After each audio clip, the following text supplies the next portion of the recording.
stabilizer bush. Aku dah beli benda ni lama dah. Nak tukar tak dan. Kali ni kita ada masa, kita buat. Untuk tukar 2 biji bush ni, kita kena buka tayar dulu lah. Dan kereta pun kita kena jack kedua-dua belah.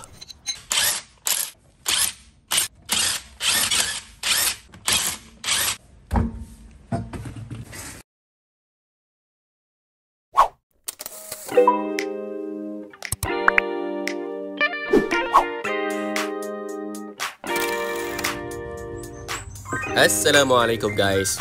Untuk video hari ni aku nak share macam mana aku tukar stabilizer bush ni untuk Proton Izora.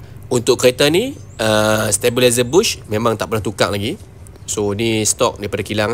So kalau nampak dekat situ dah ada gap renggang kan. So dia tak grip pada stabilizer bar ni. Untuk kereta ni juga 2 hari lepas aku ada tukar dia punya OCH sebab dia dah mula leaking. Sebelum dia pecah aku tukar siap-siap lah. So mileage lah ni 260,000 lebih. So far aku dah cuci bersih, so tak ada masalah dah. Lepas tu semalam aku tukar juga minyak CVT sekali dengan dia punya filter lah. Benda-benda macam ni kalau boleh beli barang sendiri, buat sendiri, dia akan jadi jimat lah. Untuk video sebelum ni pun aku dah pernah buat, hampa boleh tengok lah. Lepas tu kereta ni dia punya stabilizer bar dah start bunyi lah. Bila naik bumper ataupun jalan tu tak rata, dia akan ada bunyi macam penumbuk dekat bawah lantai. Benda yang bunyi tu memang main daripada stabilizer bush ni lah.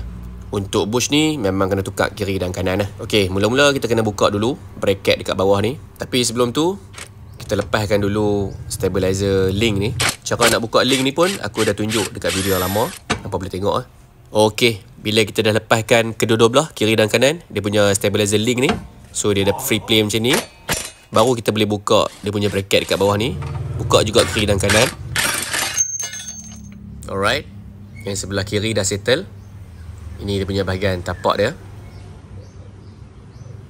Lepas tu kita buka pula yang sebelah kanan.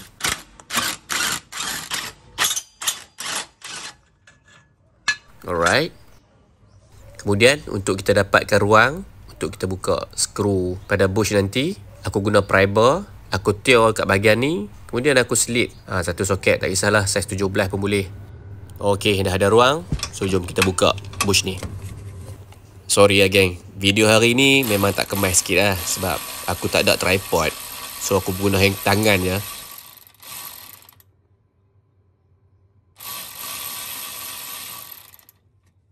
Alright, skru bahagian depan dah boleh buka. Ok, yang dekat bahagian belakang ni susah sikit sebab dia sempit. So aku guna 2 benda ni lah. Satu spanner, satu lagi T-socket. Nak lagi mudah untuk buka bush ni, kita standby juga spanner socket macam ni.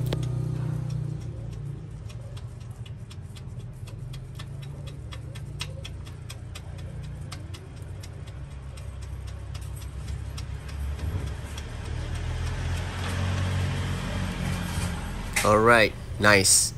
Lepas tu kita boleh pakai pry bar, kita congkir dia punya bracket. Lepas tu kita dah boleh keluar dia punya bush lah.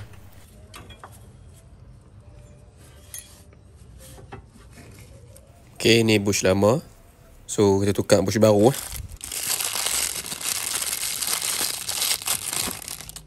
Kalau compare sebelah-sebelah, bush lama ni lubang dia dah luas.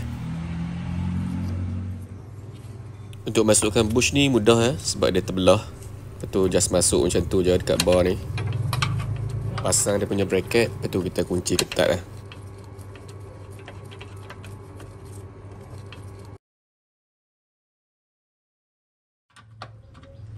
Dekat part ni memang kena banyak bersabar lah.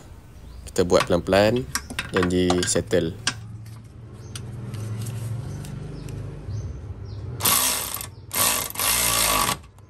Untuk bracket dekat bawah ni, kita masukkan dulu guna tangan. Skru tu jangan terus tembak dengan gun sebab dia memang boleh loose kalau kita guna gun terus.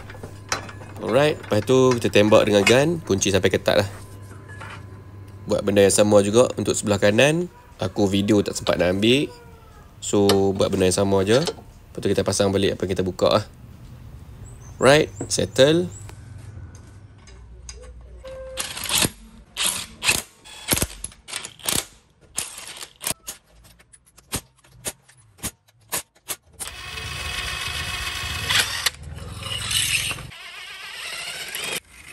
Okay guys, macam itulah macam mana aku tukar aku punya stabilizer bush.